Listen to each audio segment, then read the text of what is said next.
AITA for banning my roommate's girlfriend for touching my raw cookie dough. I rent a room to a lad called AJ. He's 31. He is dating Nina 25F. I don't mind if AJ has people over or anything, but Nina has been here a lot. I am already annoyed because Nina always asks to borrow stuff from me. Can I borrow a pair of pants for work? I forgot mine. Do you have extra face masks, or can I borrow lotion, tampons, socks? I have always told her no. I don't make a lot and I don't loan things.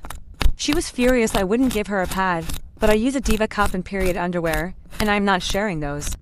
She got mad I wouldn't loan her a dress for their surprise date night.